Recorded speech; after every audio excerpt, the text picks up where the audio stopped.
Good morning friends, कैसे हैं आप? उम्मीद है सभी अच्छे होंगे। आओ, आज की इस क्लास में हम चलते हैं कक्षा 3 में, जहां गणित का शिक्षण करना है।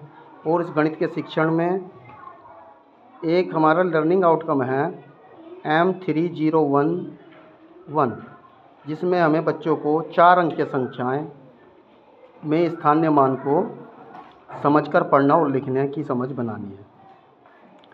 तो इसके लिए मैंने एक TLM का निर्माण किया है। आप सभी बड़े ध्यान से देखो, बड़ा ही आसान है। और चूंकि 4 अंक की संख्याओं में 1000 तक की स्थानीय मान ज्ञात कर सकते हैं, तो उसी के आधार पर ये एक छोटा सा TLM है, वर्किंग TLM है, जिससे बच्चों को हम बड़े ही आराम से उनका स्थानीय मान निकालना सिखा सकते हैं। तो देखिए, यहाँ पर ये एक संख्या दी गई है 7545। आप बच्चों से पूछेंगे कि बेटा आओ और बताओ इसमें 4 का स्थानीय मान कितना है। तो 4 का स्थानीय मान, जैसे कि रेड कलर का ये अंक लिखा है, तो उसे रेड कलर के ही 0 के ऊपर लाकर छोड़ना है। इस तरीके से इसको खींचेंगे और ये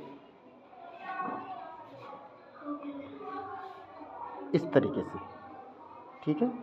तो उस बच्चे से पूछेंगे बताओ भैया तुम्हें क्या चमक रहा, तो बताएगा 40। तो कहेंगे बेटा इस संख्या में 4 का स्थानीय मान 40 है। इसी तरीके से जो ये येलो कलर का अंक है हमारा 5, जो सैकड़े के स्थान पर है, इसको खींचकर नीचे लाएंगे और उसी के कलर से उसको मिलाते हुए रख देंगे। बताओ, और पूछेंगे बच्चे से बताओ बेटा कितना चमक रहा है, तो बताएगा 5 के पीछे 2 0, इसका मतलब 500। तो इस संख्या में 5 का स्थानीय मान हो गया 500। इसी तरीके से अगला 1000 का जो अंक है हमारा 7, उसको भी इस तरीके से हम नीचे खींचकर 6 ग्रीन कलर का ये अंक है, और ग्रीन कलर के 0 के सामने उसको लेकर जाएंगे और फिर बच्चे से पूछेंगे बताओ बेटा ये क्या चमक रहा है, तो बताएगा कि 7 के पीछे 3 0 है, इसका मतलब 7000 है। तो इस तरीके से हम इस TLM के द्वारा बच्चों को 4 अंक की संख्याओं में प्रत्येक अंक का स्थानीय मान भी बता सकते हैं। बच्चों को ये विशेष ध्यान दें कि इकाई का अंक हमेशा उसका मान वही रहेगा जो हमें दिखाई दे रहा है, यानी इकाई के अंक का स्थानीय मान और अंकित मान दोनों सेम होता है। Thank you.